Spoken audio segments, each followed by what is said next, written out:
Crux sacra sit mihi lux, non draco sit mihi dux, vare retro satana, nunquam suare mihi vana, sunt malaque libas, ipse venena bibas. Crux sacra sit mihi lux, non draco sit mihi dux, vare retro satana.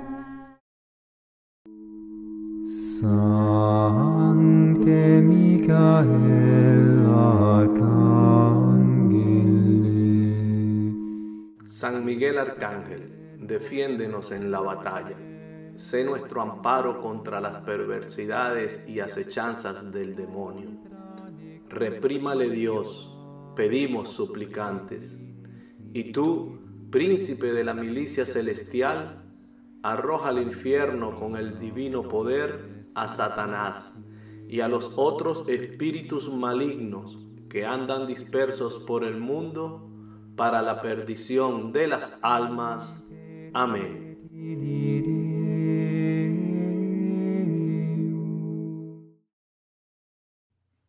Mis queridos hermanos en la iglesia, sean todos bienvenidos a un programa más para conocer, amar y defender el cuerpo místico de Cristo, la Iglesia Católica. En esta oportunidad hay un tema que a muchos nos toca muy de cerca: participar en elecciones, en tomar decisión acerca de a quién o a quiénes le damos nuestro voto para que ejerzan el gobierno en el país donde uno habite, no importa si es en Europa, en América del Norte, en Centroamérica, en Suramérica, en Asia, en cualquier país del mundo donde hay una democracia, uno tiene que ejercer ese derecho y ese deber de emitir un voto. Pero para hacerlo desde la perspectiva de nuestra fe, desde el catolicismo, desde los mandamientos que el Señor nos da y que su iglesia nos presenta, tenemos que tener una formación de conciencia. Para ello nos acompaña el día de hoy la doctora Pilar Calva Mercado, para quien le damos una bienvenida siempre con alegría, porque es un gran honor tenerla en nuestro canal en la iglesia. Doctora Pilar, sea usted bienvenida nuevamente. Muchas gracias, Rafael. Muchas gracias por la invitación. Muchas gracias a quienes nos escuchan. Es una decisión ética muy importante. Ya hablaremos de lo que hace la ética. Te agradezco muchísimo esta oportunidad y les agradezco a los que en conciencia quieren realizar un acto que tiene mucha trascendencia. Pero muchas veces colaboramos o no colaboramos con el plan del Señor. Entonces creo que en ese sentido a todos los que tenemos fe debemos de por lo menos tener la disposición de conocer en profundidad de qué manera debemos y bajo qué principios debemos ejercer este deber de dar nuestro voto. Doctora, comencemos con una oración y sea usted, por favor, quien la dirija. Yo le puedo acompañar si usted quiere, depende de lo que usted elija como oración. En el nombre del Padre, del Hijo y del Espíritu Santo. Amén. Padre nuestro que estás en el cielo, santificado sea tu nombre. Venga a nosotros tu reino. Hágase tu voluntad en la tierra como en el cielo. Danos hoy nuestro pan de cada día. Perdona nuestras ofensas, como también nosotros perdonamos a los que nos ofenden. No nos dejes caer en tentación y líbranos del mal. Amén. Ven Espíritu Santo, ilumínanos, pon tus palabras en nosotros. Amén. Amén. Doctora, yo le agradezco infinitamente que haya hecho un espacio en tu tan apretada agenda para ayudarnos a entender este proceso. Y si hay algo que me la caracteriza y que yo valoro muchísimo, es que usted es fiel a la ética, se dedica a predicar sobre la ética y además tiene una capacidad pedagógica de explicar las cosas para nosotros los tontos, por decirlo de alguna manera, o como dicen en inglés, para dummies. Entonces, este programa yo quiero dirigirlo a que cualquiera que lo escuche, no importa su nivel intelectual, su nivel de capacidad, basta que tenga fe, que crea para que pueda entender esto. Déjeme comenzar por lo siguiente.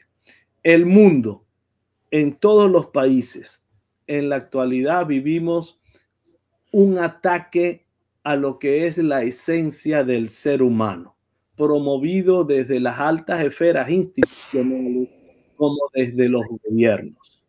¿Okay? Y podemos ejemplificarlo con Estados Unidos, con Europa, España, Latinoamérica, en todos los países, quizás excepto, pudiéramos decir, en Rusia, hay una posición frontal en contra de lo que se ha llamado la ideología de género y de la dictadura de lo que podemos llamar todas las letritas que se quieran agregar para no llamar la atención o para evitar sanciones y que se entienda claramente que esto es una autocensura. Pero no nos queda otra alternativa. Entonces, también se nos llama a las elecciones y en ellas tenemos nosotros que ejercer ese deber, ese derecho. Ahora, ¿cómo hago yo cuando no hay las opciones puedan responder a todo lo que yo creo?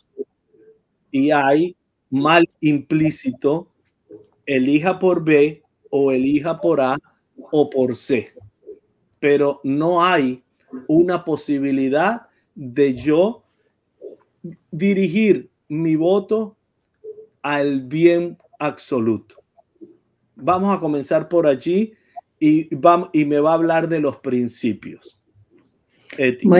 Muy bien. Bueno, en primer lugar, yo quiero agradecer a la gente sencilla, que yo no usaría ni el nombre en español ni en inglés.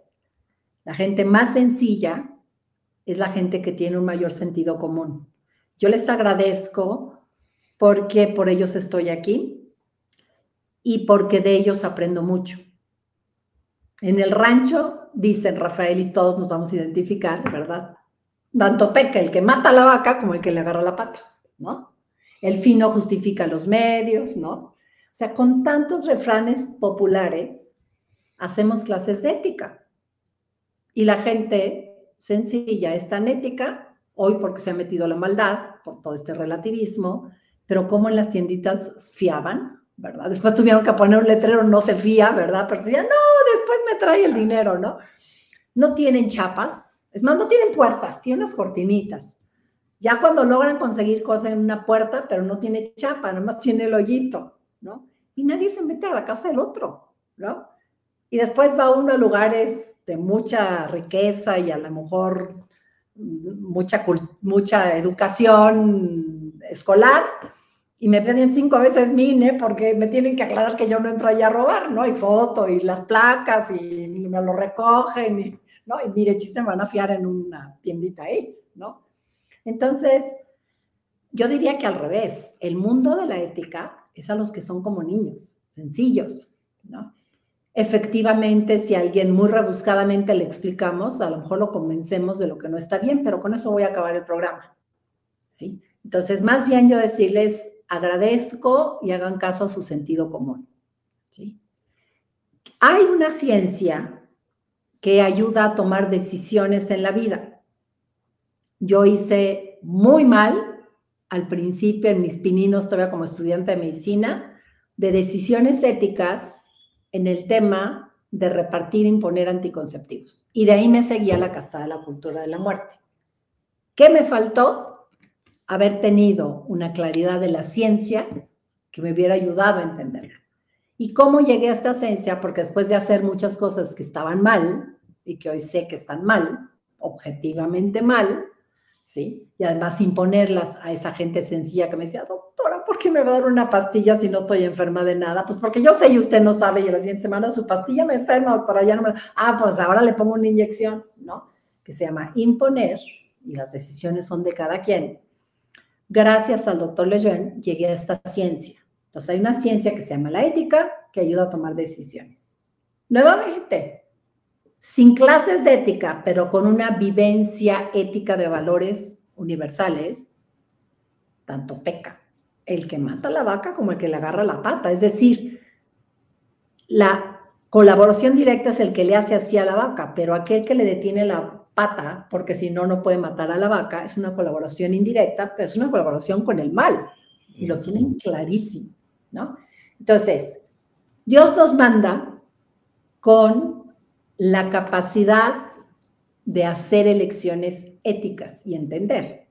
En una película, pues es el Pepe Grillo de Pinocho, una conciencia. Entonces, todos tenemos una conciencia que en la noche nos ayuda, cuando vamos a cerrar ya los ojos, a recibir unos aplausos espirituales de un acto que a lo mejor nadie se enteró más que yo. Le ayudé a cruzar a una viejita en la calle. La salvé de que la atropellaran. Nadie me vio, nadie me aplaudió, no me dieron sobresueldos con decoraciones ni fanfarra. Pero mi conciencia me dice que bien hiciste, ¿no? Y también hay veces que mi hermano se merecía un pellizcón porque me estaba moleste y moleste, ¿no? Lo tenía merecido porque ya me tenía hasta acá, ya le había dicho 20 veces que no, y se lo di merecidamente, pero en la noche, ¿qué me dice mi conciencia? No hiciste bien, ¿sí? Entonces, siempre hay que hacerle caso a la conciencia. Al Pepe Grillo, hoy le han dado Dormicum o Valium, una medicina para tenerlo dormidito. Y me lo tienen muerto de hambre. Entonces, si el Pepe Grillo no está bien comido y bien dormido, a la hora que hay que hacer una decisión ética está dormido, entonces el relativismo se adueña de las decisiones y lo decido lo que a lo mejor yo no quería decidir, ¿sí? Entonces, es un gran privilegio tener una conciencia, es un gran privilegio la objeción de conciencia, pero es también un gran deber formarnos. Correlaciono esto al tema que vamos a tocar, ¿sí? Hay dos posibilidades. Una es hacer un voto útil por utilidad. No es el programa adecuado, yo no soy la persona adecuada, ¿no? Además, ni vamos a hablar ni de un país, ni de un determinado candidato, ni nada. Pero entonces, quien desee hacer las cosas por utilidad, no es el lugar adecuado, tendrá que alimentarse de qué cosa es más útil, ¿no? Aquí, si vamos a hablar de principios y del Pepe Grillo, ¿verdad? Estamos hablando justamente de un voto en conciencia. Y la conciencia requiere de principios.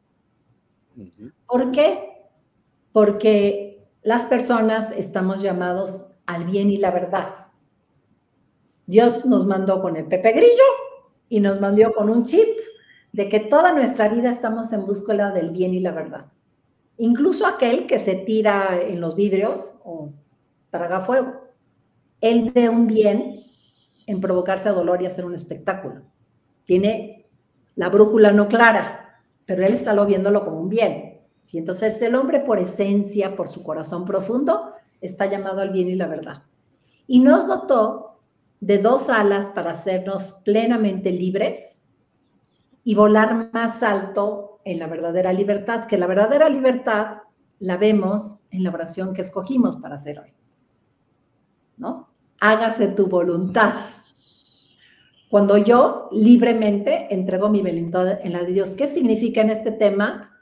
Mi imperfección la entrego en la perfección de Dios. Dios es perfecto, lo que Él me vaya a pedir, por lo tanto es perfecto. Me podrá costar trabajo seguirlo y tiene mérito seguirlo y todos caemos, nadie es perfecto en ética, ¿no?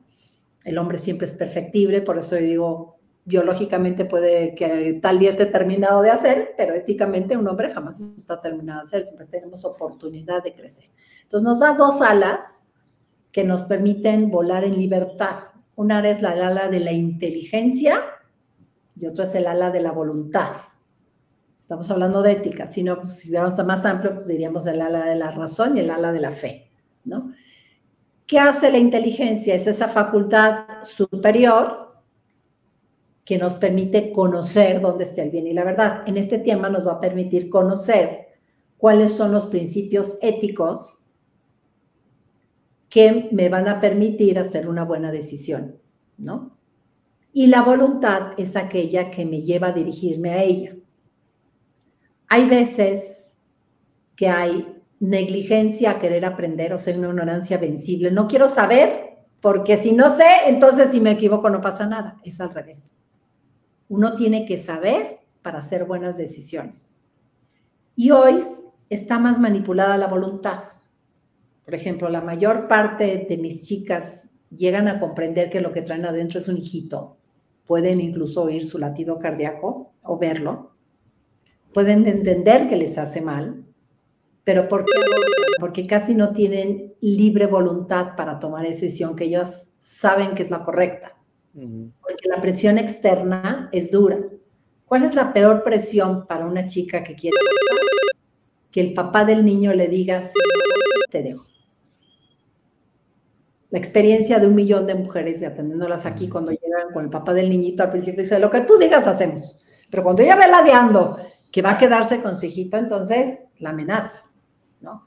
Entonces, es bueno saber que las decisiones hay que tomarlas en consolación. No lo digo yo, lo dice San Ignacio de Loyola, famoso por sus ejercicios espirituales. Lo más valioso de esos ejercicios es aprender a hacer discernimiento espiritual. ¿Qué es una decisión en consolación cuando esté tranquilo? ¿Qué me va a dar tranquilidad? Saber las cosas, ¿no? Porque es menos probable que me equivoque si sé lo que necesito saber para tomar esta decisión. En las chicas, por ejemplo, es muy importante que sepan que hay otras opciones, que sepan que las vamos a acompañar, ¿no? No se van a quedar solas aunque el otro las deje, ¿no? Porque, ¿no? Y la otra es hacerla en consolaciones sin presión. Una grave presión es el miedo. Lo vivimos hace algunos años, ¿verdad? Con el asunto mundial.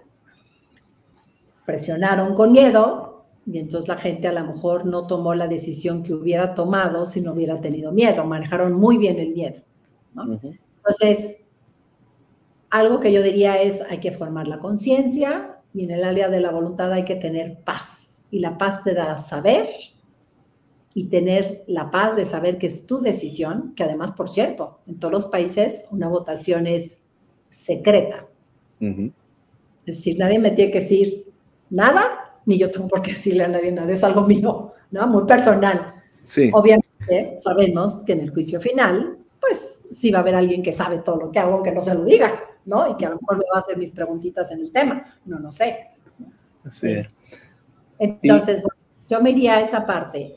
Puede haber voto útil o puede haber un voto en conciencia, para lo cual necesitamos principios.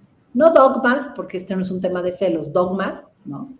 Son dogmas de fe, pero en este terreno no entra la fe, entra solamente la razón, por eso entra la ética, perdón, ya ahorita cortamos, como ciencia como es las matemáticas, como es la física, es una ciencia que ayuda a juzgar actos humanos, ¿sí? Para poder tomar decisiones correctas. Uno puede juzgar un acto, nunca juzgamos personas, siempre actos. Hablamos del robo, no del Pancho Tuercas, que se robó, no sé cuánto. A él lo juzga el derecho, la ética juzga actos, no personas. Podemos tomar y juzgar un acto antes de hacerlo, a priori. Eso es lo mejor, ¿no? Okay. Claro. Antes de hacerlo, la persona tiene que entender bien qué es lo que va a hacer. Y sobre todo, qué consecuencias le puede dar. Antes de ejercer un acto humano como es el voto, pues tengo que entender muchísimas cosas. Y en algunos países es especialmente una votación muy compleja porque no solamente se elige al poder legislativo, que es el presidente, sino se van a dar perdón, más. le aclaro, se equivocó al decir el legislativo, que es el presidente. No solo se elige el ejecutivo, sí. El ejecutivo, y dije, voy a decir porque yo también me hago bolas y me hice bolas. El ejecutivo, sí. Perfecto, gracias. El ejecutivo, que es el presidente, él ejecuta, pero no hace leyes. Pero en algunos países va a coincidir, ¿no? Históricamente en México va a ser la votación más compleja porque no solamente va a darse una boleta para el ejecutivo, para el presidente, se van a dar muchas otras boletas, que es variable el número de acuerdo a tu estado, al municipio y creo que hasta la delegación. Entonces, también se van a elegir el mismo día las personas que hacen leyes, que son los legisladores, ¿no? Que en México es los senadores y los diputados. En Estados Unidos creo que es el Congreso. Eso lo hace más complejo y es muy importante la participación, ¿verdad? ¿Por qué? Porque en México, por ejemplo, no sé cómo es la ley americana, pero en México el cambiar una constitución no se puede, la puede hacer nada más el Ejecutivo. No puedes decir, pues yo soy casi un rey y entonces la cambio. No. Él puede proponer un cambio, pero tiene que contar con gobernadores, que también se van a elegir, con senadores y diputados. Entonces, la manera de equilibrar, ¿no?, estos temas es justamente saber la importancia de saber también que les van a dar muchas papeletas más y que hay que ponerse a estudiar, hay que usar la inteligencia, hay que ponerse a estudiar, comparar con principios, ¿sí? Entonces, hay muchas formas. Entonces, cuando uno tiene miedo, uno va viendo ahí, ¿no? Y ya entonces ya no tiene la capacidad intelectual de serenar, de estudiar, ¿no? En el tema de salud de hace algunos años, ¿qué diferencia hubo? Que algunos dijimos, es mi tema porque soy doctor, yo me voy a poner a estudiar, yo voy a ofrecer lo que mis estudios me han dicho que tengo que hacer, y la verdad es que no sé muy bien, ¿no? Nos demarcamos del miedo, porque cuando uno estudia, uno ya no tiene miedo. ¿No? Yo ya no tengo miedo a la izquierda porque sé que me la puedo dar, ¿no? Yo le tengo que agradecer eterna e infinitamente el programa que hicimos para Dumi sobre las vacas unas y las vacas otras. Esto otra vez es autocensura, porque ni eso se puede nombrar.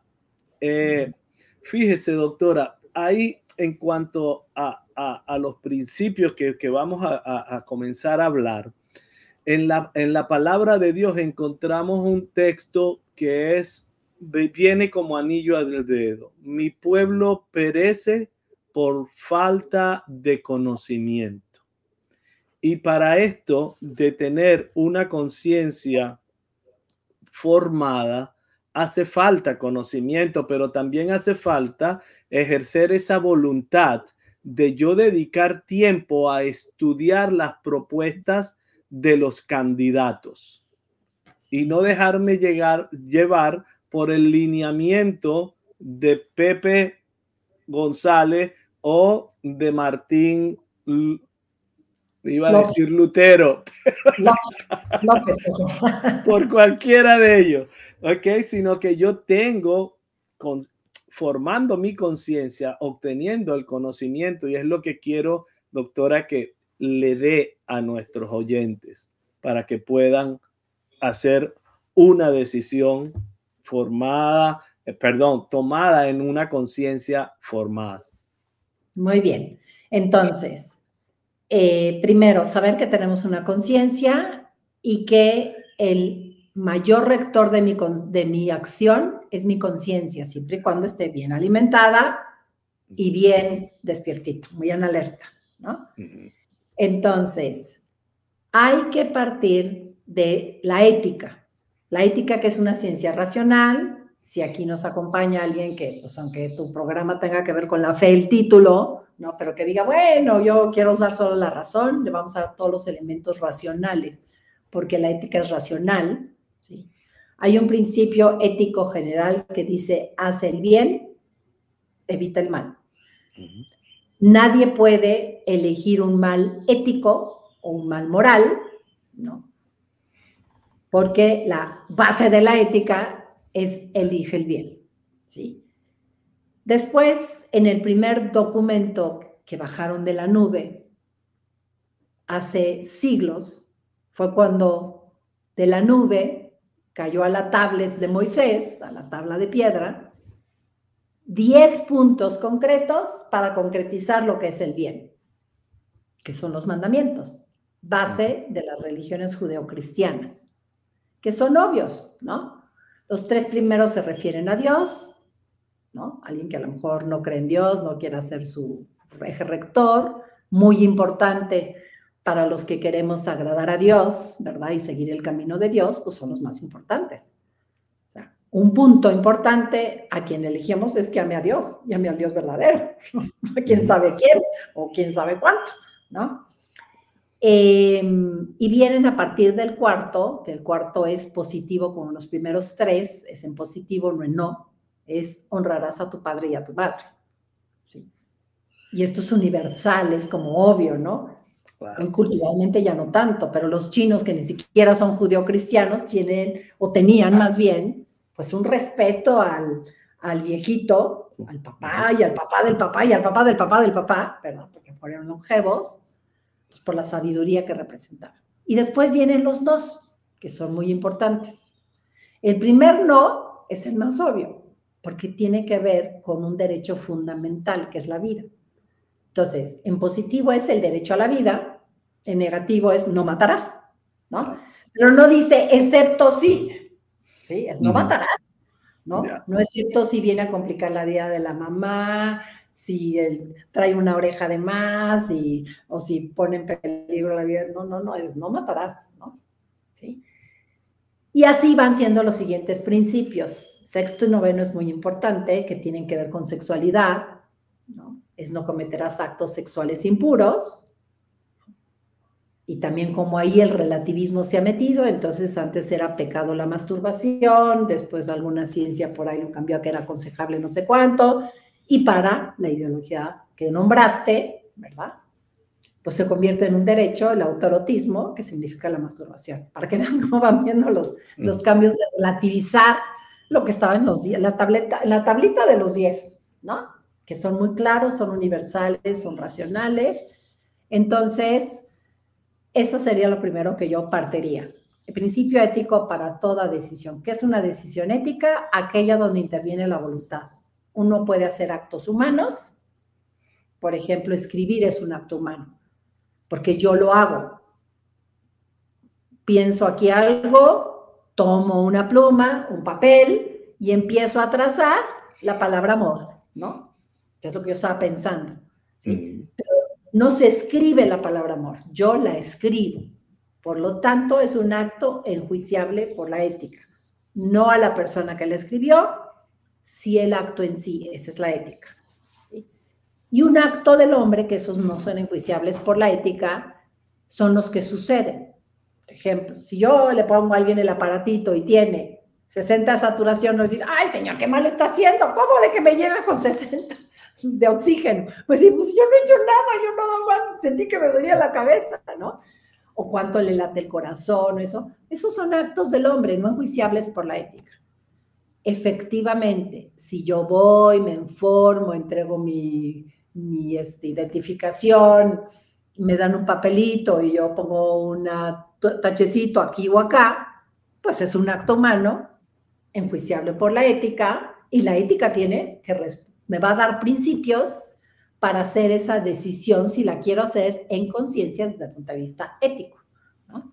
Alguien la puede hacer pues respondiendo al miedo, en utilidad o eso, y pues es su decisión. Ya decidí una cosa, ¿sí? Bueno. Entonces, bajo esto, nunca puedo hacer el mal. Hablan ahora de algo que se llama el principio del mal menor. Y que ahora dicen, bueno, para no llamarlo mal, ahora lo llamamos del bien posible. Quiero analizarlo en un esquema de ética, ¿verdad? Esto está en cualquier texto de ética, está incluso en la Suma Teológica, ¿verdad? Entonces, ¿qué quiere decir esto? Hay el principio del mal menor, que siempre es elegir, la posibilidad de elegir el mal menor físico o material, nunca ético, moral, porque si no se contrapone contra lo primero que dijimos, haz el bien, evita el mal, ético.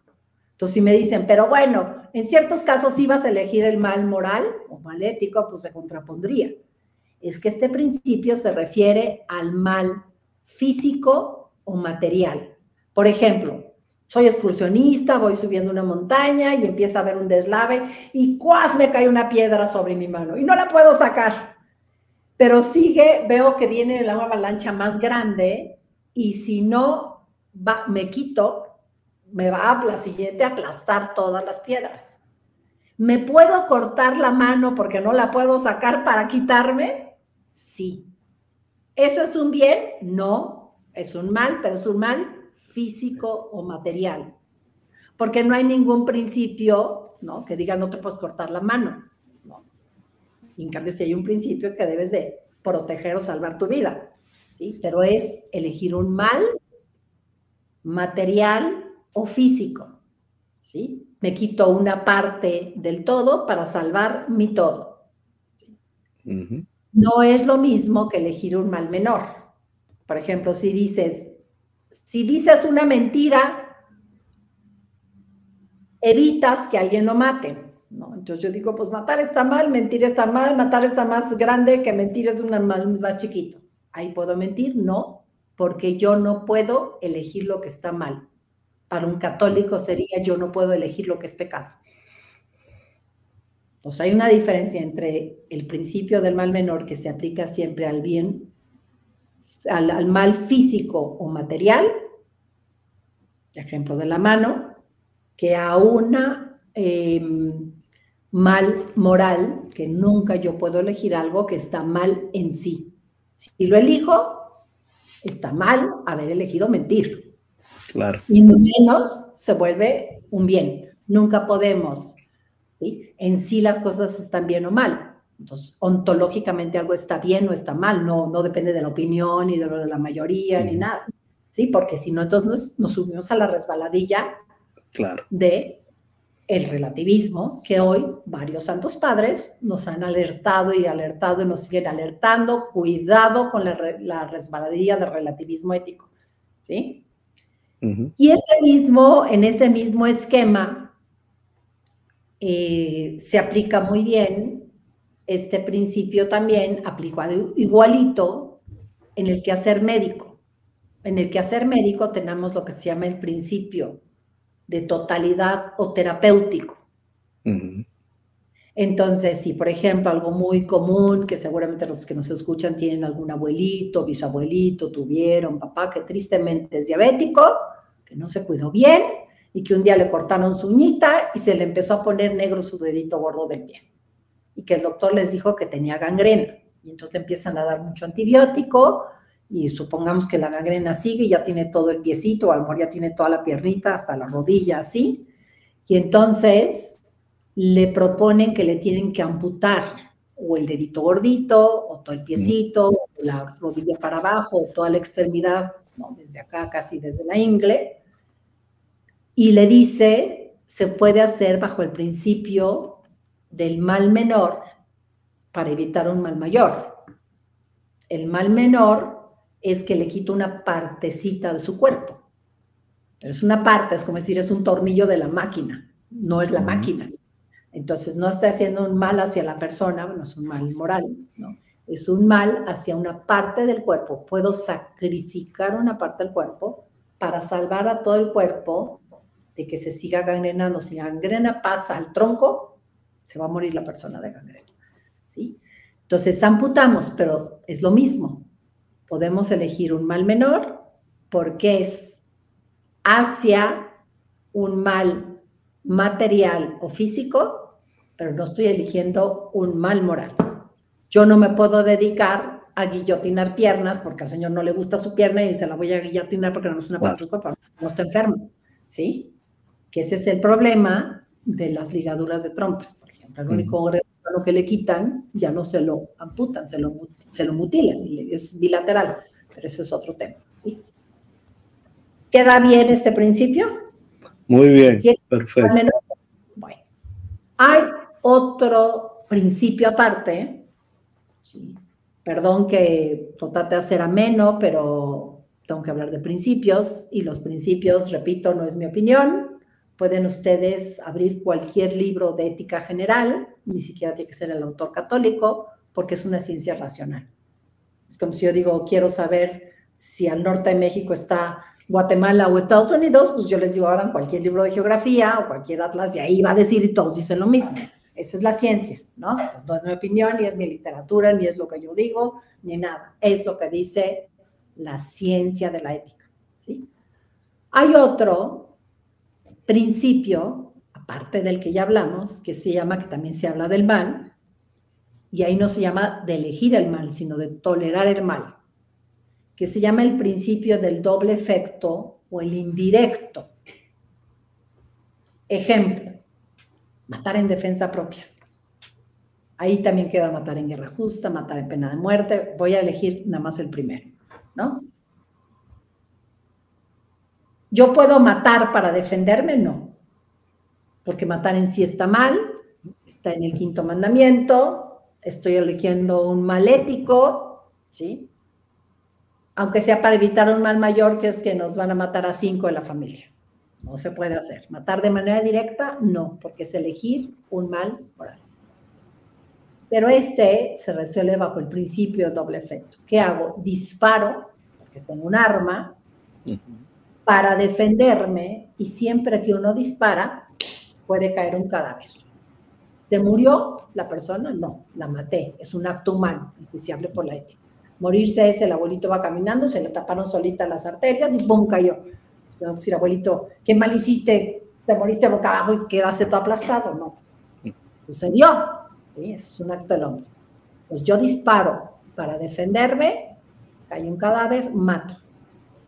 Hay 4 premisas en este principio que otra vez van a cualquier libro de ética, buscan el principio del doble efecto, el indirecto, y van a encontrar que hay 4 premisas que ante una sola acción, que es disparar, con una sola intención, que es defenderme, puede suceder otro efecto de esta misma acción, no es otra separada, que es que mato. O sea, siempre que alguien dispare, sea para cazar un venado, sea para limpiar su arma, sea para defenderse, es un asunto serio porque podría matar, aunque no lo quiera, ¿no? Porque no es cualquier cosa disparar una pistola. Entonces, estas 4 premisas siguen reconociendo que matar está mal. No lo convierten en un mal menor, ni en un bien posible, ni nada. Dicen, matar, aquí sigue estando mal.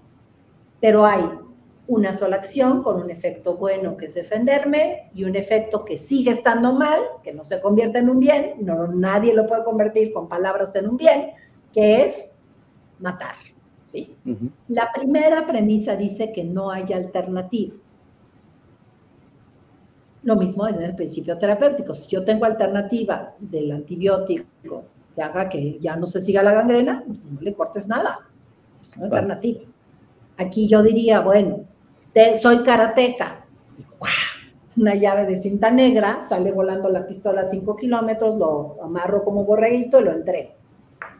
Dispares, no te arriesgues, tú puedes hacer esto.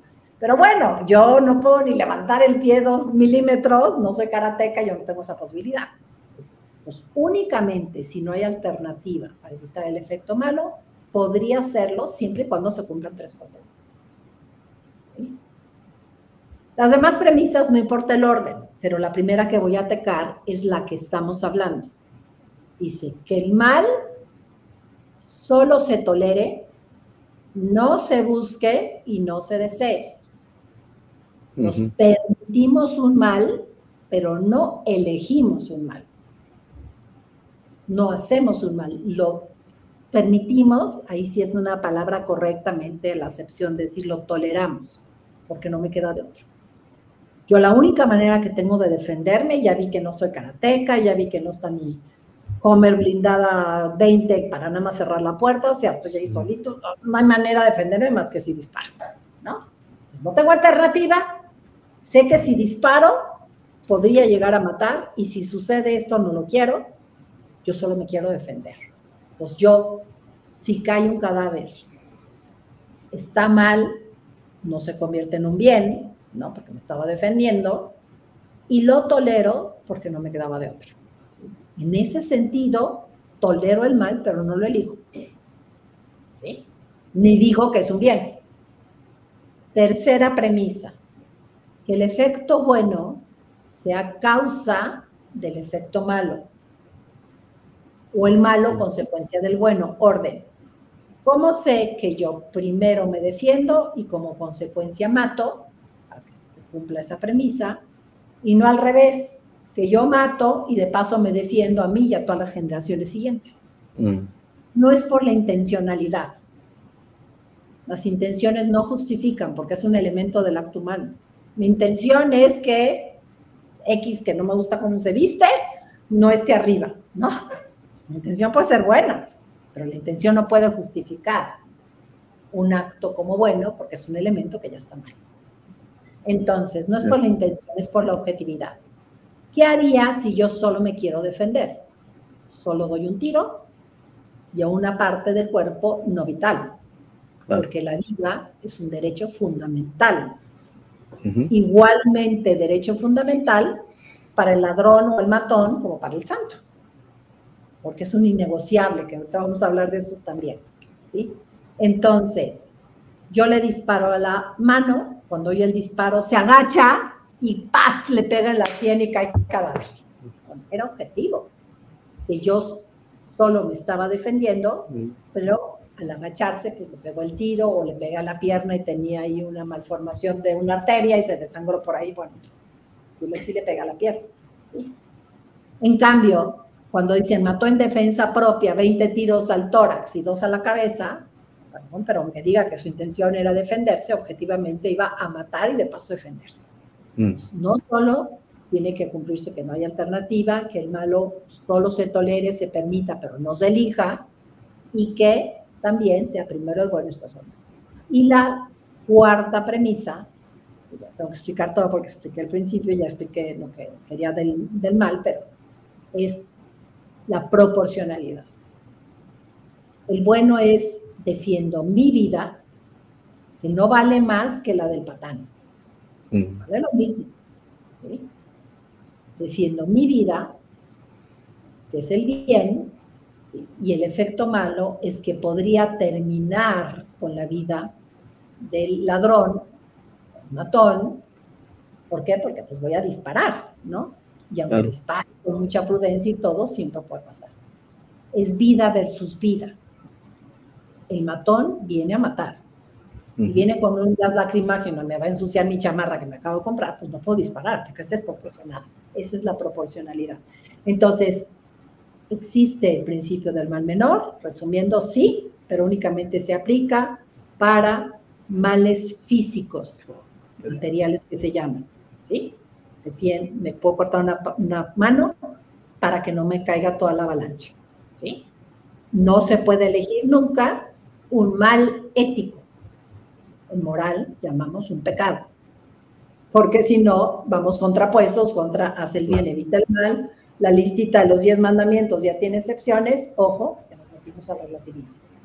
Entonces yo creo que hacer todo este ejercicio está siendo muy útil para formar bien nuestras conciencias en medio de un mundo que ha ganado el relativismo y que la gente sencilla, nuevamente, a la cual le agradezco, lo tiene tan claro que de ellos aprendo.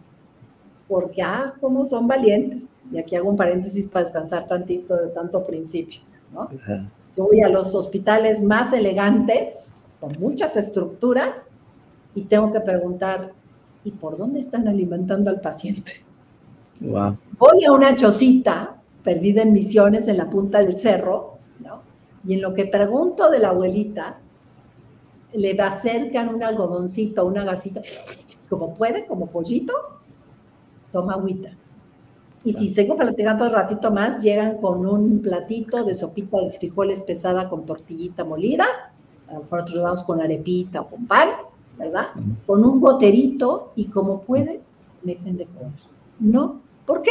Ellos tienen sentido común, saben que si un pollito sano o enfermo no lo alimentan, el pollito lo van a matar de hambre o de sed. ¿Quién tiene sentido común? Pues todos aquellos, háganle caso a su sentido común, a esa fe sencilla que tienen, y no se van a equivocar. Y gracias por enseñarnos, ¿eh? Ustedes nos tienen que enseñar a nosotros. ¿Sí? Bueno, no sé si con eso quedamos en los principios para después hablar de documentos del magisterio. Sí, yo creo que está muy bien y ese ejemplo que nos ha dado en defensa propia, en una oportunidad yo tuve la curiosidad de hacer un curso acá en Florida para portar armas de fuego. Y el instructor llegó a decir lo que él hacía para prevenir que no lo fuesen a acusar de que no fue en defensa propia. Él decía que él utilizaba un revólver y que los dos primeros proyectiles eran proyectiles que no utilizaban, eran de muchos proyectiles pequeños. Es decir, que la intención de esos dos primeros disparos, si él tenía que hacerlos, era para neutralizar de alguna forma al individuo. Por ejemplo, si el hombre lo atacaba, él iba a dispararle a la cara para buscar cegarlo, no matarlo, porque son proyectiles muy pequeños como los de escopetas para cazar palomas o aves, ¿no? Y luego de ahí en adelante venía otro proyectil, un tercer proyectil con más potencia para detenerlo con más fuerza si no lograba el objetivo con los dos primeros proyectiles. Y luego ya venía un cuarto y un quinto proyectil que era letal, absolutamente. Pero lo que explicaba era que si él iba a juicio, él podía mostrar que su intencionalidad era detener al hombre y no quitarle la vida en el primer y segundo disparo. Claro, pero y después los demás, ¿sí? Claro, pero si no se alcanzaba eso, ¿no? Sí. Entonces, de alguna manera... Pero matar en defensa propia es que no llega un momento en donde ahora te lo dije y ahora sí voy a matar. Claro. ¿Sí? Solo para la defensa. Uh-huh. ¿Sí? Sí. Muy bien. ¿Qué continuamos, doctora? Entonces, ahora, resumiendo, ya sabemos, los actos humanos, hay una ciencia que nos ayuda a tomar decisiones y que la tiene que comprender bien nuestro Pepe Grillo, que es nuestra conciencia. ¿Sí? Aquí ya vimos que los elementos o principios éticos principales los tenemos: haz el bien, evita el mal, la tablita de los 10 mandamientos, que son puntos importantes para revisar, ¿verdad? Y decir que nunca se puede elegir el mal ético o el mal moral, ¿no? El pecado nunca se puede elegir, ¿no? No hay excepciones. No se puede elegir nada de la tabla de los 10 mandamientos, nada de mal. Únicamente se puede elegir un mal menor en un sentido de un mal físico o material, como es sacrificar una parte de mi cuerpo por el todo en la avalancha. ¿Sí? Bueno. Todavía nuestra madre iglesia, como una buena mamá, y entonces yo me quiero referir al magisterio, es muy tan rico el magisterio que para qué nos vamos a interpretaciones, ¿no? Porque además son las fuentes de revelación. Sí. Entonces, el magisterio es una de las 3 fuentes de revelación que lo tenemos justamente para poder aplicar. Podríamos a lo mejor sacar de la Biblia algunos elementos y todo, pero está muy claro en el magisterio. Entonces, quiero apelar aquí a 2 documentos que han hecho referencia y que quisiera yo leerlos con ustedes, porque no hay como leer directamente un documento del magisterio en esta temática. Ya encontré 2 más, son todo de León XIII, pero apenas me lo estoy estudiando bien. Y no están tan claro porque todavía no se refiere más a la actividad política en general. Pero bueno, quiero referirme ahorita a un documento que se llama Sacramentum Caritatis, que es del Papa Benedicto XVI. Él en su numeral número 83, Sacramentum Caritatis, entonces el documento se llama Sacramentum Caritatis. Es un documento del Papa Benedicto. Exhortación apostólica postsinodal Sacramentum Caritatis del Santo Padre Benedicto XVI al episcopado, al clero, a las personas consagradas y a los fieles laicos sobre la Eucaristía, fuente y culmen de la vida y de la misión de la Iglesia. Muy bien, perfecto. Entonces, uno, pues la mayor parte vale la pena leer y estudiar todo el documento. Es sobre la Eucaristía. Yo la verdad es que pues, pensé que era muy teológico y un día buscando si habría algo sobre los principios más aterrizados de lo que significa un bien en una elección, en una votación. Llegué a este y está aquí el número 83. Ahora sí ponemos el 83, yo aquí lo puedo leer un poquito más. Bueno, dice, es importante notar lo que los padres sinodales han denominado coherencia eucarística, a la cual está llamado objetivamente nuestra vida. En efecto, el culto agradable a Dios nunca es un acto meramente privado, sin consecuencias en nuestras relaciones sociales. Al contrario, exige el testimonio público de la fe. Obviamente esto vale para todos los bautizados, pero tiene una particular para quienes, por la posición social o política que ocupan, han de tomar decisiones sobre los valores fundamentales, ¿sí? Entonces, aquí está hablando que todo bautizado hay unos valores que más adelante va a decir que son innegociables, pero yo no quiero agregar palabras, ir leyendo parte por parte. Entonces, yo les diría, son 4 principios que nos tenemos que fijar de a quiénes vamos a elegir, ¿no? Dice, el número 1 dice, como el respeto y la defensa de la vida humana desde su concepción hasta su fin natural, ¿sí? No basta decir, no es lo mismo decir, yo defiendo la vida, pues es algo que dicen las personas que están a favor del aborto, dicen, yo defiendo la vida de la madre sobre la del hijo, ¿no? O yo ya quiero terminar con mi vida y tengo derecho a hacerlo, en el tema de la eutanasia o del suicidio, ¿no? Entonces, no hay que hablar solo de la vida, sino tal cual lo dice aquí, el respeto y la defensa de la vida humana desde su concepción, es decir, desde que se une el óvulo y el espermatozoide hasta que se muere solito, que es su fin natural. Entonces, este es un principio importante, ya muy claro, si vamos aterrizando. Necesito saber, de todos los papelitos que voy a tener que elegir, qué piensan de este tema. Segundo, dice, la familia fundada en el matrimonio hombre y mujer. ¿Sí? Entonces, está clarísimo. Tampoco basta decir, bueno, la familia, bueno, pues, o las familias, peor, porque pues, es un léxico que esta ideología que hemos hablado toca, ¿no? Entonces, le da igualdad, estatuto al matrimonio hecho por 2 del mismo, o un perro y una persona, o lo que sea, ¿no? Entonces, aquí está hablando la familia fundada en el matrimonio entre hombre y mujer, ¿sí? Es un principio importante a conocer, ¿sí? Porque además, biológicamente, solamente de la unión entre un varón y una mujer puede haber prole, por ley natural, ¿no? Por fábrica, pues puede ser alguien soltero, alguien con alguien que ya está muerto, porque pues ya eso es una cosa artificial, ¿no? Entonces, este tema es importante, es otro principio, el tema de la familia fundada en el matrimonio varón y mujer. Tercero, la libertad de educación de los hijos, ¿sí? Tampoco habla solo de libertad, hoy cuánto hablamos de libertad que en realidad es libertinaje, ¿no? Entonces, aquí habla de la libertad de la educación de los hijos. ¿Qué quiere decir? De los padres, los educadores de los hijos son los padres, y esto es algo que hay que defender, ¿sí? Sabemos que hay países en donde esta ideología ha avanzado, que incluso se encarcela a los padres porque no los quieren mandar a X tipo de educación en el área de la sexualidad, ¿no?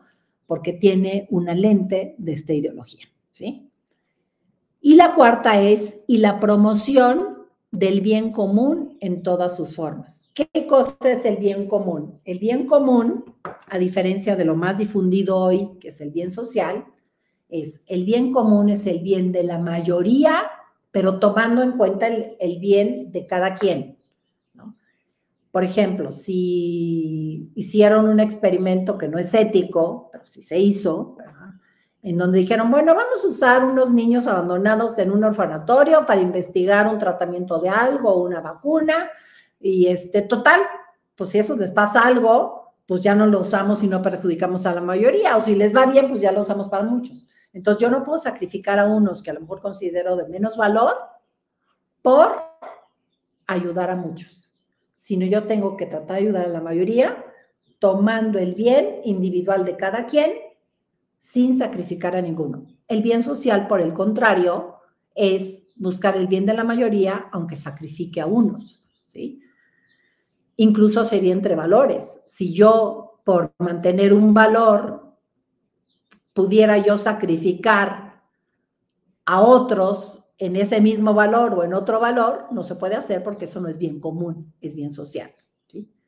Y remarca, diga aquí diciendo, estos valores, es decir, proteger la vida desde la concepción hasta la muerte natural, fundar la familia en un matrimonio varón y mujer, la libertad de educación de los hijos y la promoción del común, estos valores no son negociables, lo dice aquí, ¿sí?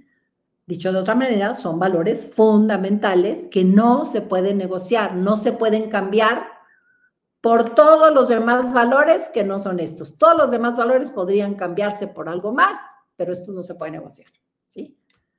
Dice, así pues, los políticos y los legisladores católicos conscientes de su grave responsabilidad social deben sentirse particularmente interpelados por su conciencia rectamente formada para presentar y apoyar leyes inspiradas en los valores fundamentados en la naturaleza humana. Eso tiene además una relación objetiva con la Eucaristía, ¿sí? Porque todo esto pues estaría, lo que lo lleva, en el tema del pecado, ¿verdad? Desear la propiedad ajena, pues va a encontrar el bien común, por ejemplo. Los obispos han de llamar constantemente la atención sobre estos valores. Ello es parte de su responsabilidad para con su grey que les ha confiado. Entonces, esto es lo que dice el documento de Benedicto XVI en este tema. Doctora, fíjese, yo veo y se me hace imposible no poner como ejemplo la difícil situación de elegir en México en las próximas elecciones. Para llevarlo a un punto, no le voy a pedir a usted que me diga qué es lo que tiene que hacer el votante, no, pero quiero que lo vean claro con un ejemplo. Específicamente los mexicanos, la mayoría de los seguidores de este canal están en México y hay dos candidatas, las dos promueven el aborto, las dos apoyan prácticamente ideología, pero hay una amenaza de una intención de hacer un cambio constitucional, cambiar la constitución, lo cual es algo que no es sencillo, y hay otro elemento en esto y es la manipulación del vocabulario que tanto ha ayudado a engañarnos y a engañar a las masas. Es decir, se hablaba de una interrupción del embarazo para no llamar, y eso ya lo hablamos en algún programa. Usted interrumpe cuando puede volver a dar lo que estaba. ¿Ok? Luz, el interruptor de la luz. Ajá. Pero de esto se trata. Es decir, usted pudiera ejercer un voto utilitario o útil buscando aplicar el mal menor, o, óigame, yo voy por los principios de la ética y por los mandamientos de la ley de Dios. Es lo que creo que es necesario decirle a nuestros oyentes para que se ubiquen en la realidad.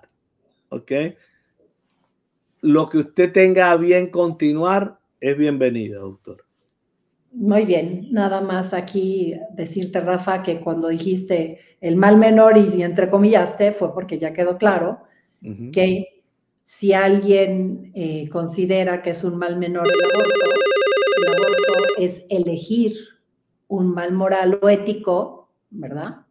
Está contenido en el 5º mandamiento y que ninguna cultura ha visto como un bien matar a alguien, ¿no? No solamente está en los mandamientos, ¿sí?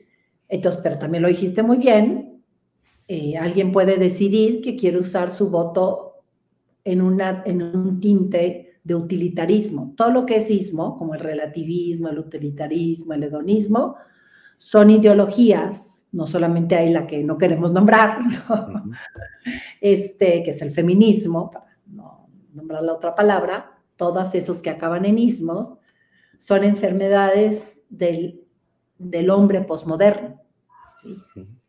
Bien dice Enrique Rojas en su libro El hombre light, que es filosofía aterrizada, porque él es médico de origen, pero pues también es un gran filósofo, entonces de los poquitos que yo les entiendo, ¿no? O sea, a mí los filósofos me hablan muy arriba y la verdad es que no entiendo mucho.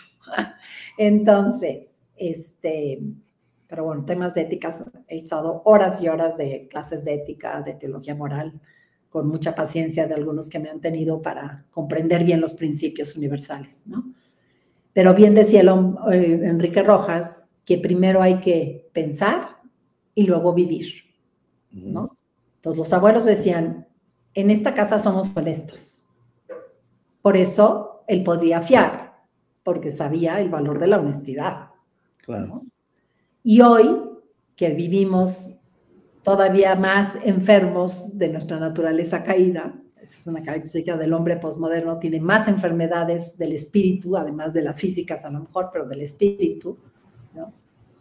En donde primero vivimos y después tratamos de acomodar nuestro pensamiento.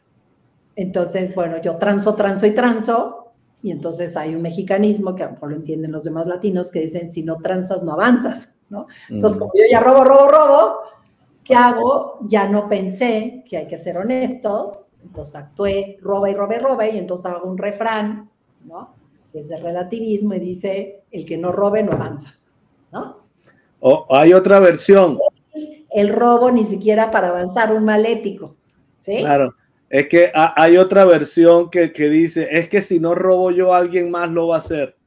Exacto. Entonces es relativizar y elegir un mal moral, ¿no? Si otros roban y roban más que yo y se roban además lo mío, pues eso no es problema mío, es el que lo está haciendo. Porque claro, yo, para evitar que otro robe y si se vaya al cielo, por decir, yo no puedo elegir un mal moral.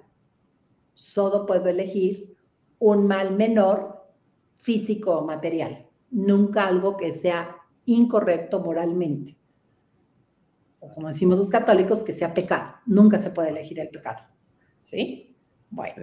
Entonces, no era nada más decir eso. Entonces, en las enfermedades, pues tienen expresiones, ¿no? Por ejemplo, el relativismo, sus manifestaciones de esta enfermedad es ver como bueno lo malo, ya pusimos ejemplos, como el robo y la tranza, ¿verdad? Y con el del aborto, y con cualquiera de estos principios, que es como aclarar muy bien que estos son bienes innegociables. O sea, son bienes que siempre van a ser bienes y todo lo que sea contrario a eso es un mal y no lo puedo elegir. Ya dijimos, porque no podemos elegir males éticos, ¿sí? Sí. Pero también ven como malo algo que es bueno, ¿no? Por ejemplo, alguien va a cumplir 40 años de casados y nos invitan y alguien dice, ay, ¿tú crees que pueden estar 40 años juntos? A mí se me hace que él cuando sale tiene otra ahí, ¿no? Pues no, o sea, ¿por qué voy a ver qué bueno y vamos a aplaudir que en esta época de tanta crisis matrimonial haya quien haya sido fiel a su promesa por 60 años, ¿no? Entonces, así hay manifestaciones. Entonces, una manifestación del utilitarismo, eficientismo, es escoger lo útil. De hecho, hay una excusa de utilidad. ¿Qué utilidad va a tener un niño que nace mal? Ninguna, ¿no? Y se junta mucho al hedonismo y también va a hacer sufrir. Entonces, ahí alguien puede hacer un voto útil, pero entonces lo va a hacer por relativismo ético, va a relativizar todos los principios y acomodarlos en utilidad. Y eso es derivado de esa corriente pragmática utilitarista con utilitarismo, eficientismo, hedonismo, etc. ¿Sí?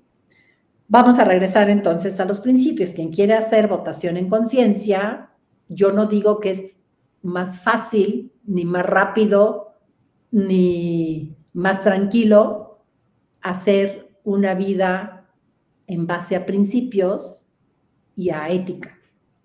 Y el primero que nos lo enseñó fue Jesucristo. Dijo, yo soy el camino, la verdad y la vida. Pasajes, ¿no? El joven rico dijo, yo ya cumplí todos estos mandamientos. Y no los llevaba a medias, ¿no? No dijo, bueno, lo relativizo, esto lo acomodo. Bien.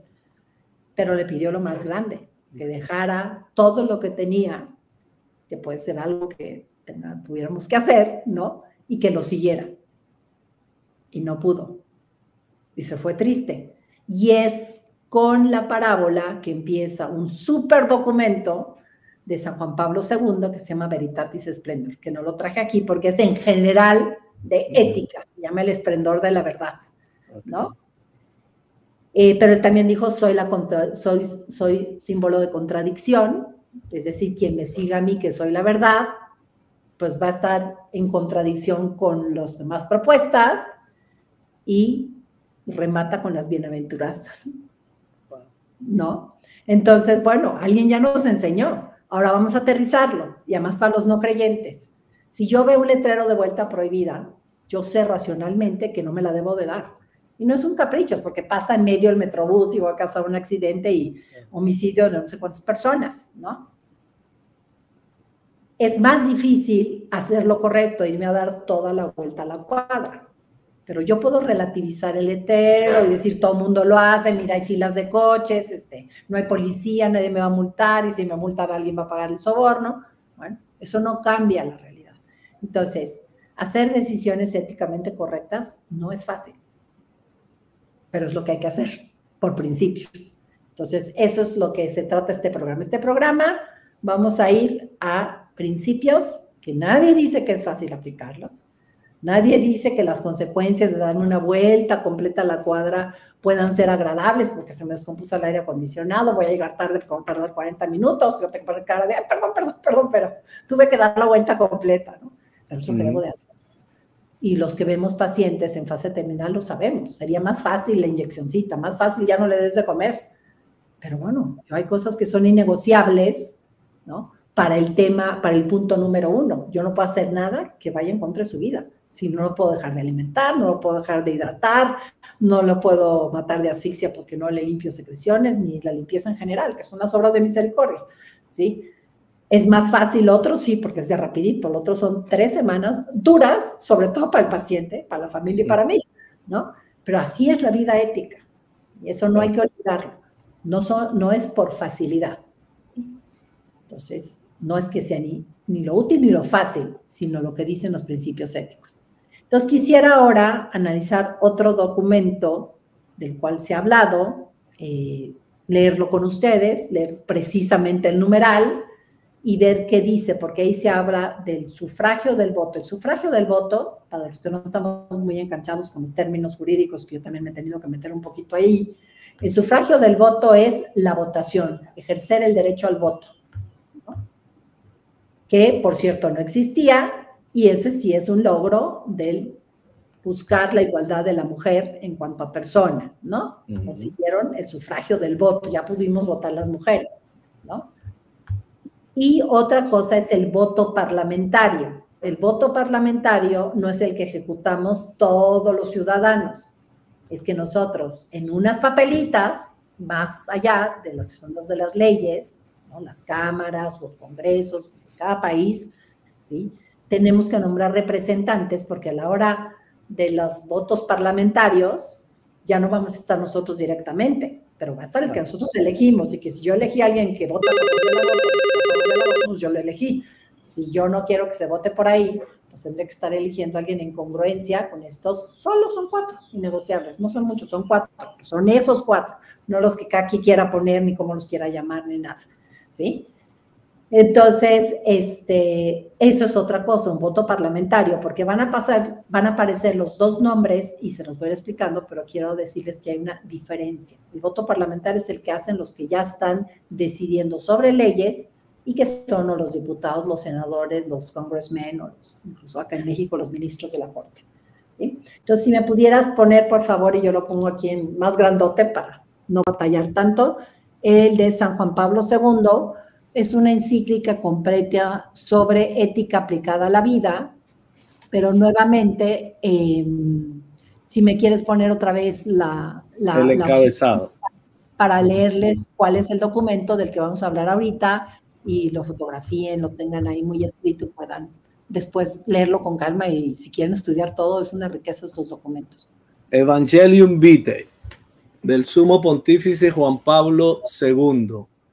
Carta encíclica a los obispos, a los sacerdotes y diáconos, a los religiosos y religiosas, a los fieles laicos y a todas las personas de buena voluntad sobre el valor y el carácter inviolable de la vida humana. Muy bien, entonces nos vamos ahora sí al número 73, que tiene que ver con el tema que estamos tocando, pero pueden leer los de antes, los de después, y toda la encíclica, leérsela, vale muchísimo la pena que lo hicieran.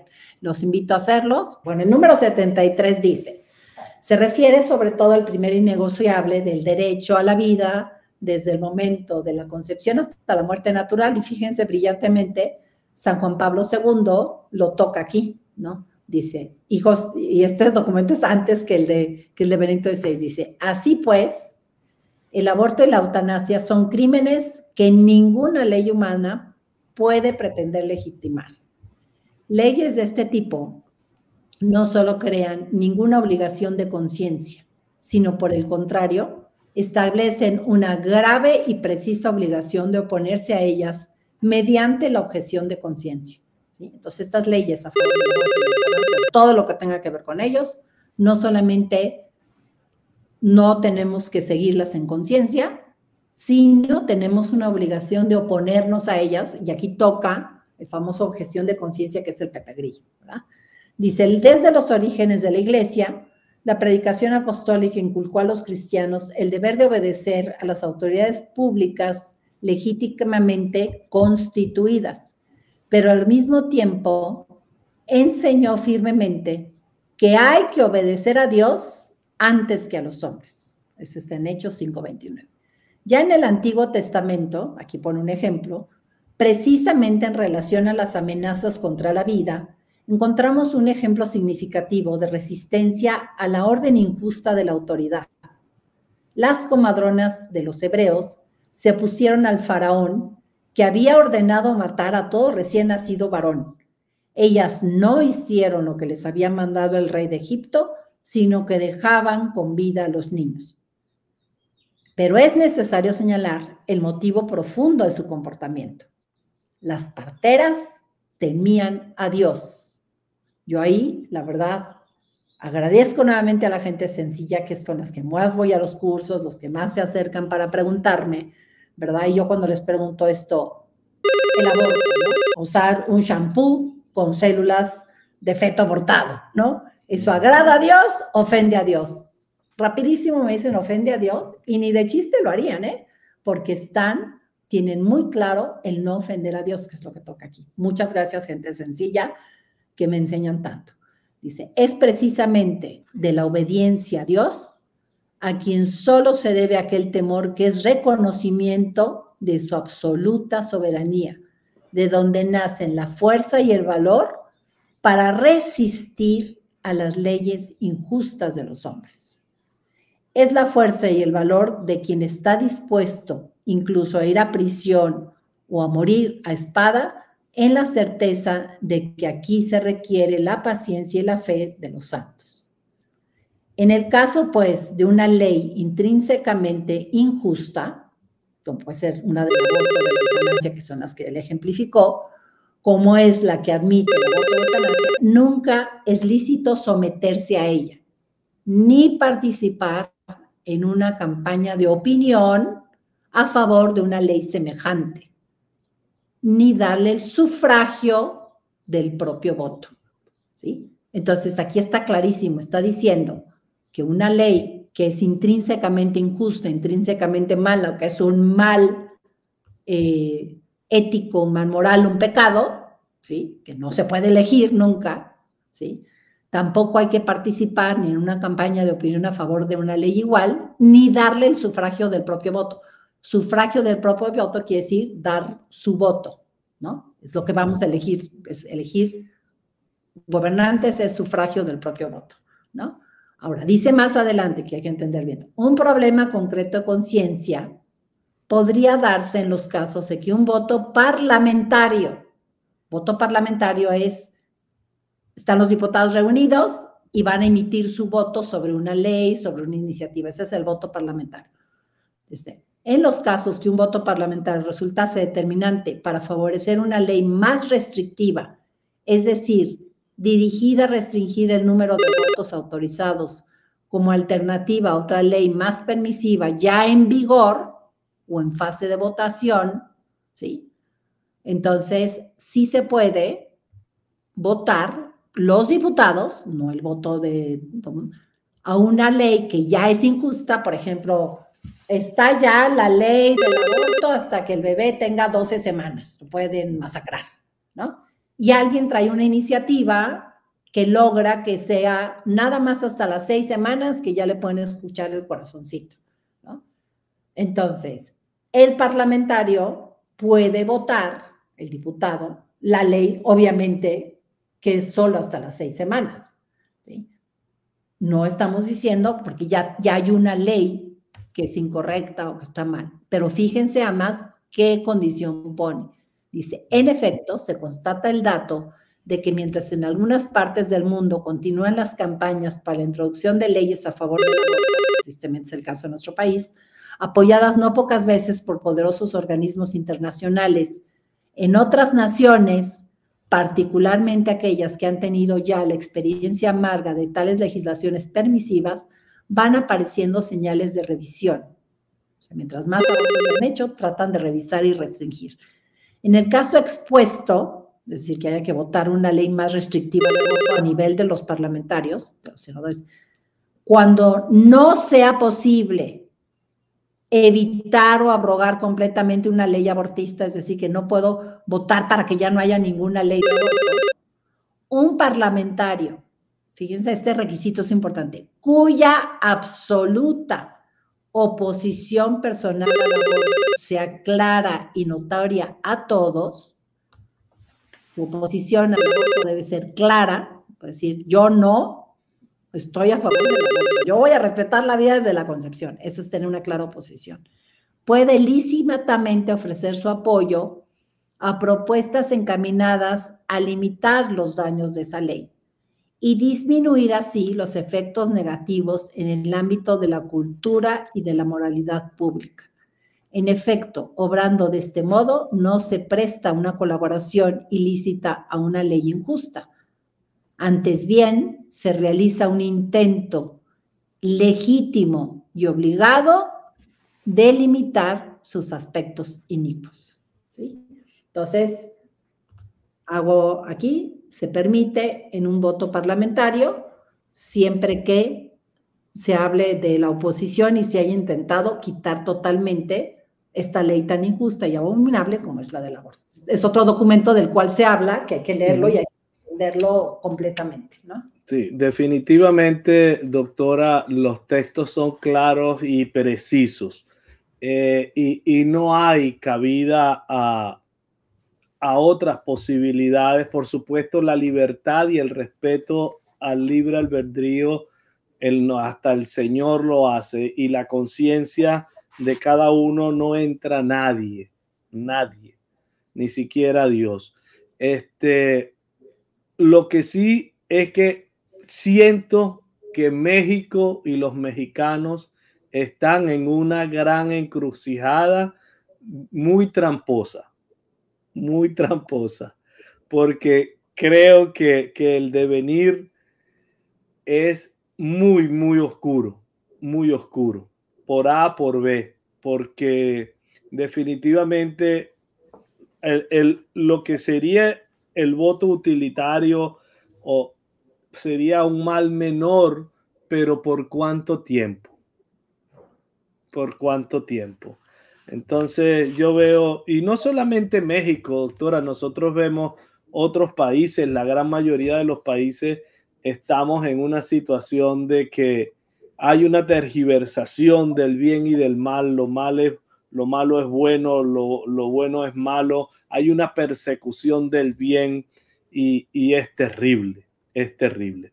Yo creo que se me hace a mí que solo una intervención de lo alto, como decía Zumárraga, el obispo Zumárraga, podría poner un fin o un alivio a esta situación tan terrible que nos toca vivir.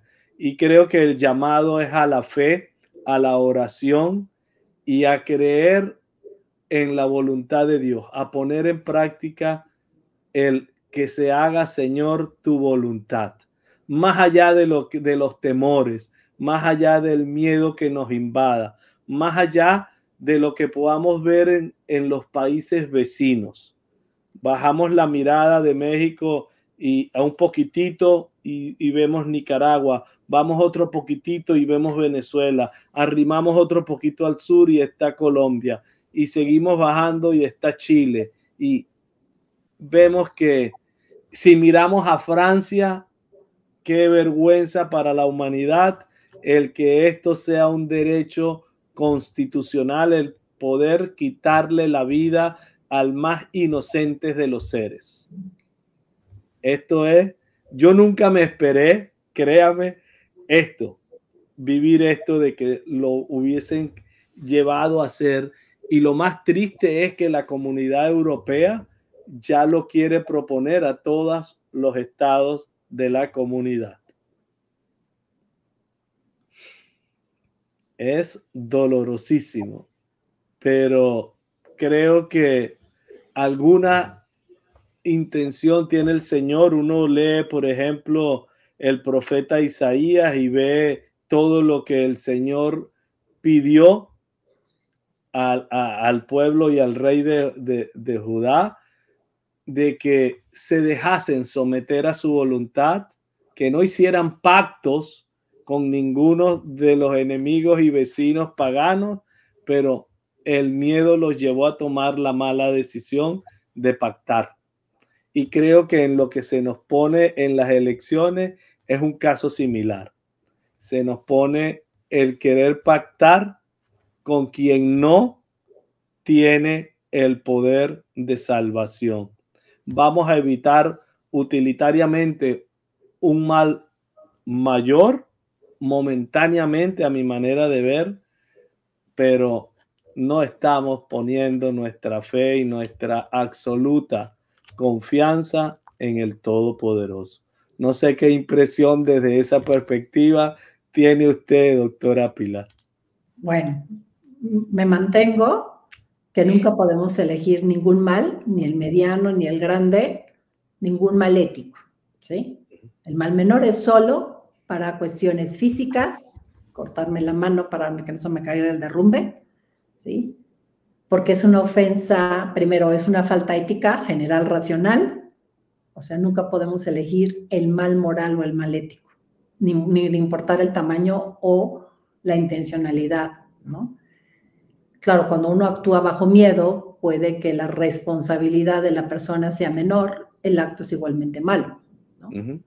Eso no va a cambiar. Seguramente, o sea, el matar al niño está mal, veámoslo desde la mamá, desde el doctor, desde todos, ¿no?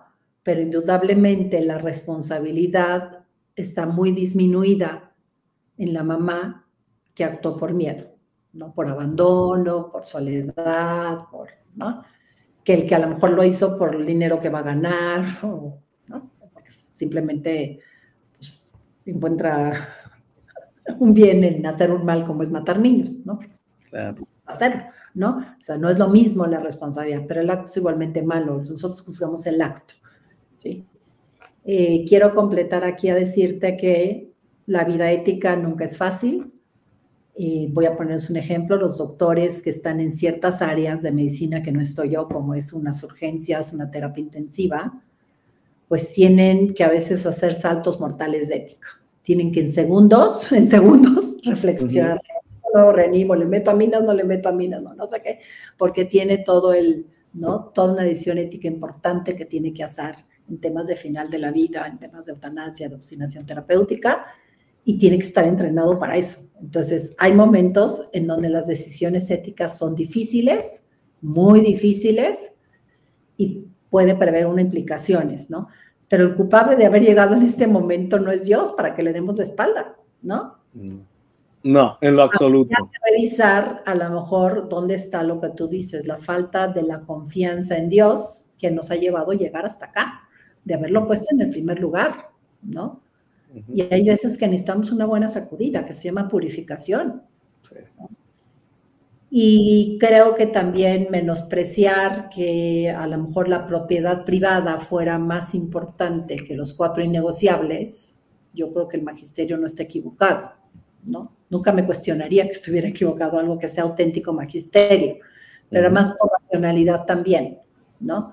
No hay nada más grave que matar al ser indefenso en el vientre de su madre.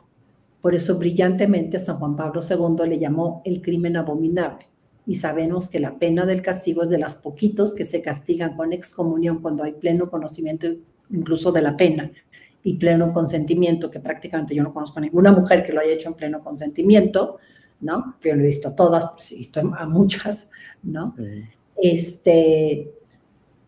Entonces, pero bueno, independientemente de la situación difícil, ¿no? Entonces, es un mal enorme la propiedad física versus el ser cómplice de matar al ser más indefenso, porque hay una complicidad, colaboración con el mal, porque lo sé, ¿no? Si no lo supiera después lo hacen, bueno, pero ahorita pues es de los puntos que van en empate, como decimos, ¿no? Y la otra que es todavía más grave es esta ideología, ¿verdad? Porque esta ideología incluye el aborto como uno de los derechos reproductivos, igual que la anticoncepción, y aquí estoy hablando simplemente de lo que promueve, ¿no? Así como otros derechos que se llaman los derechos sexuales, que promueven la perversión y la utilización y la explotación sexual de nuestros niños a cada vez más, de edades más tempranas, nuestros adolescentes y nuestros jóvenes. Cuando alguien ha sabido lo que es, ¿sí? Y trata pacientes que han sido abusados, ¿sí? Les desgracian la vida, sea quien sea. Por eso hay ciertos terrenos donde uno todavía siente mayor impotencia, no puede ser. Eso es lo que promueve. Entonces, una de las peores cosas que se le puede quitar a un niño es quitarle su inocencia, ¿sí? Lo tienen que pensar, porque además yo también les digo, el voto no puede ser parcial. Yo no puedo decir, yo te doy mi voto, porque no me queda de otra, pero solo para el tema de las tortillas, ¿eh? El resto no. No, eso no puede ser, pero casi están diciendo, ¿no? El día de mañana hay un programa donde quitan la inocencia de alguno de mis hijos, de mis nietos, o que les sucede algo, pues yo le doy mi voto. Yo, pues si ya no te lo daba para esto y te lo de la cartilla de lo que no vas a hacer, no, yo ya le di. Y ya me dijo cuál es la agenda, y yo estuve de acuerdo, ¿no? Entonces, eso también hay que tomarlo en cuenta. Y finalmente, ¿no? Recalcar lo que ya dijiste, ¿verdad? La libertad es el don más grande que nos dio Dios, ahí es donde está la imagen y semejanza, ¿no? Es a la vez un misterio, ¿no? Porque nos la acababa de dar y ya la usamos mal, ¿no? Ya habíamos perdido. O sea, nos la dio y nos dijo, y ahí se los dejó todo, pacas, ¿no? O sea, en segundos perdimos porque nos dieron este misterio de la libertad. Decimos, sí, ¿por qué no mejor no nos la dio? Nos mantuvo ahí todo el tiempo tan contentitos, ¿no? Entonces, fíjense, es un misterio la libertad, que nadie la puede quitar. Por eso también, muy cuerdamente, se dice el voto es secreto. Y si acaso lo voy a compartir, pues la comparto con quien para un católico es el eje rector de mi vida, al que quiero agradar, no para unos milisegundos comparados a una eternidad que voy a vivir no sé cómo aquí, ¿no? Yo voy por lo que quiero. Quizás es por la edad, no sé si te pasa a ti, Rafa, porque a lo mejor estamos más o menos iguales. Ya el tiempo aprieta, doctora, el tiempo aprieta. En mucho piensa uno. Yo ya estoy preparando mi libreto final,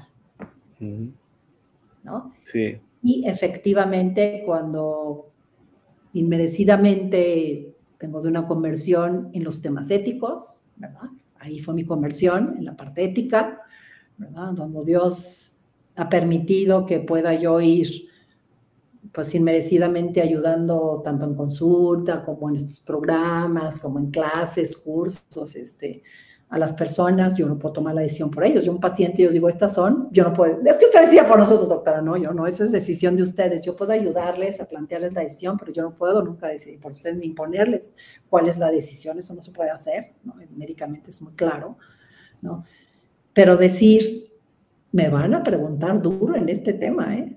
En el juicio final, voy a decir, te di todos los elementos y por miedo, ¿no? Entonces decirles que Dios es más grande que el miedo.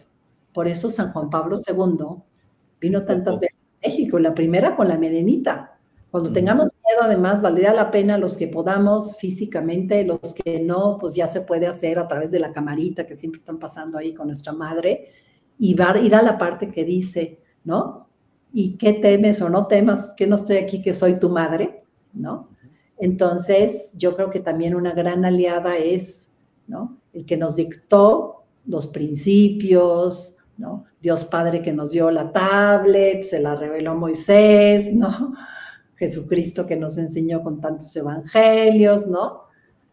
Pero también tenemos que voltear. Entonces, me parece muy bueno, y quiero recalcar lo que he escuchado de varios, sobre todo sacerdotes, que bueno, es lo que les toca más decir, ¿no? Es que hay que estar de rodillas y en oración, ¿sí? No para decir, o sea, sobre todo para decir, ayúdame a aceptar tu voluntad, dime cómo la debo de vivir, ¿verdad? Hacerte fiel, no hacer nada que ofenda a tu hijo, ¿verdad? Y dame la fortaleza. La fortaleza es ser sin contradicción, de la fortaleza de, antes que mi miedo, es no ofender a tu hijo, ¿no? Que no tengas estéril todo lo que acabamos de vivir en la cuaresma, ¿no? Entonces, bueno, termino diciendo eso, ¿no? De que quizás a veces hemos perdido esa perspectiva espiritual, hemos perdido la verdadera fe, hemos perdido la verdadera creencia de que, pues al final de cuentas va a ser su voluntad. ¿Y qué tenemos que temer si solo estamos ahí para agradarlo? Y que lo que nos quede aquí no sea fácil, pues a lo mejor no va a ser fácil. Como no es fácil hacer bien el no darme la vuelta prohibida, ¿no? La vida ética ni es fácil, ¿sí? Ni es rápida, ni es muchas veces agradable. Pero ya que uno duerme tranquilo, uno duerme tranquilo. Eso es cierto. Muchas gracias por permitirme participar, Rafa. No, doctora, el agradecimiento siempre será nuestro. Y yo quiero agregar esto a nuestros hermanos y lo voy a compartir con usted, doctora. Si nos hubiesen enseñado desde niños y desde jóvenes a consultar todas nuestras grandes decisiones de vida frente al Santísimo, nuestra vida sería diferente, nuestra realidad hubiese sido diferente. Pero no lo digo en términos de lamentación. Bendito y alabado sea el Señor que en algún momento de la vida nos pudo llamar a la conversión y continuaremos hasta el último suspiro de nuestras vidas. Pero lo que sí hago énfasis es traten de enseñar a los jóvenes, a los niños, a que todas las decisiones, por ejemplo, ¿qué voy a estudiar? ¿Cuál es mi vocación, Señor? Yo no lo sé. No quiero imitar a un ídolo. Quiero que sea tu voluntad en mi vida. El hombre o la mujer de mi vida, ¿lo consultaste con el Santísimo, con el Señor? No, lo hicimos porque Raimundo y Vicente y Raimundo y todo el mundo lo hace. Voy a tener hijos. ¿Los consultaste con el Señor? ¿Hiciste la voluntad de Él? ¿Cuántas cosas hemos decidido al estilo como lo hizo, siempre recuerdo a Sara, la mujer de Abraham, que se rió del Señor porque no le creyó. Pues el Señor hace grandes cosas y mamita María nos los dice. El Todopoderoso ha hecho grandes cosas. Tomemos las decisiones que nos hace la vida y que nos corresponden tomar en la vida, consultándola en la oración, como está pidiendo la Conferencia Episcopal Mexicana, de que estas elecciones sean unas elecciones que se tomen con una conciencia formada, con todos los elementos éticos que tan claramente y sencillamente nos ha expuesto, como siempre, la doctora Pilar Calva, y que el Señor nos acompañe a asumir todas las consecuencias de nuestras decisiones, pero que nunca le ofendamos. Bendito y alabado sea el Señor. Doctora Pilar, ¿cuál sería su conclusión para estos mensajes y estos consejos que nos permitan alimentar y instruir nuestra conciencia para una mejor toma de decisión respecto a quién debemos dar nuestro voto? Bueno, pues te agradezco otra vez, Rafa, y agradezco muchísimo a esa gente sencilla que desde hace muchísimos años, si la hubiera escuchado esta señora Clotilde, en que no debía darle esa pastilla anticonceptiva, me hubiera ahorrado muchos errores éticos, y a veces uno no escucha a los sencillos, ¿no? Entonces, quiero aquí referirme al pasaje del Evangelio donde dice, aquel que escandalizare a uno de estos pequeños, ¿sí?, más le valdría atarse una rueda de molino y lanzarse, yo no sé si se decía al lago o el río o a dónde, ¿no? Y porque para Dios nuestro Señor, ¿quiénes son los que son como niños? No son los de cierta edad, ¿no? Son aquellos que tienen una claridad ética nata. ¿Por qué? Porque no se han pervertido, ¿no? Y entonces son aquellos de el que tanto peca el que mata a la vaca como el que le agarra la pata. El que, pues claro que a mi abuelita que está enfermo, como a mi perrito que está enfermo, no le puedo dejar de comer. No tienen un sentido común. Entonces, decirles, sigan su sentido común, y junto con esto va de la mano una fe sencilla, ¿no? A mí, yo cuando los veo rezar, cuando los veo hincarse, ¿no?, suplicarle, contarle sus problemas a nuestro Señor, porque algunos lo hacen hasta un poquito en voz no tan bajita, y yo estoy ahí rezando, yo les agradezco y digo, Dios mío, me gustaría tener 1% de esa fe, tienen su confianza plena, ¿no? Entonces, esta gente sencilla tiene la claridad de lo que está bien. Yo les invitaría a seguir su conciencia, a seguir lo que está bien, lo que no ofende a Dios, lo que agrada a Dios, ¿verdad? A depositar más su confianza en Dios, que ustedes nos enseñan a hacerlo, que en lo material o que en otras cosas, ¿verdad? Porque siempre van a tener, y ese es el pecado del escándalo, siempre va a haber. ¿Qué es el escándalo? El escándalo es cuando alguien tiene claridad en el bien y alguien lo convierte para que ahora elija el mal. Le dijo, no está tan malo que te bañes con shampoo de células abortadas, porque mira, de todas maneras tú no hiciste el aborto, ¿no? No pasa nada, ¿no? O no pasa nada en que nada más medio detengas la pata de la vaca, ¿no? No. Entonces, ese es el pecado de escándalo. Uno de estos simples como niños con una idea clara de lo que está bien, que se le pretenda por presión cambiar a elegir lo que está mal. Eso sí se llama el pecado de escándalo, que hoy se utiliza muy coloquialmente, ¿no? Pero ese es realmente el pecado de escándalo. Entonces, muchas gracias. Mi conclusión es eso. Formen bien su conciencia. Los más sencillos aprovechen ese sentido común que tienen, ese santo temor a Dios, esa claridad de lo que ustedes siempre van a hacer, lo que agrade a Dios y no lo que ofenda a Dios. Agradezcamos esos grandes regalos que son los sacramentos también y defendámoslos. Muchas gracias, Rafa. Pues, doctora, no me resta sino enviarle un fuerte abrazo, mi afecto y todos mis deseos y oraciones para que el próximo viaje que emprende a Europa, el Señor la lleve y la traiga con bien y siga compartiéndonos, como siempre, su conocimiento y su experiencia. El Señor le bendiga abundantemente. Y esto, mis hermanos, ha sido En la Iglesia, un programa para conocer, amar y defender el cuerpo místico de Cristo. El día de hoy con la doctora Pilar Calva Mercado, y aquello de un voto utilitario o un voto en conciencia o una mezcla de los dos. Eso lo va a decidir cada uno de nosotros en oración y obedeciendo al Señor el que lo quiera hacer. El Señor les bendiga y hasta una próxima oportunidad. Doctora Pilar, nuevamente, muchísimas gracias. Gracias a Dios. Señor, ¿a quién iremos?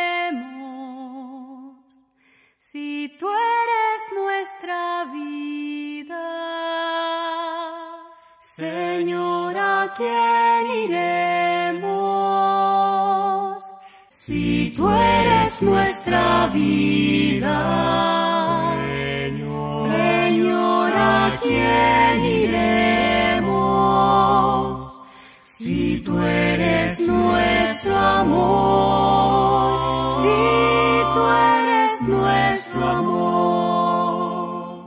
Ven, Señor Jesús, En la Iglesia, firmes y fieles a la verdad. Señor Jesús, Maranatha, si ven pronto. En la Iglesia,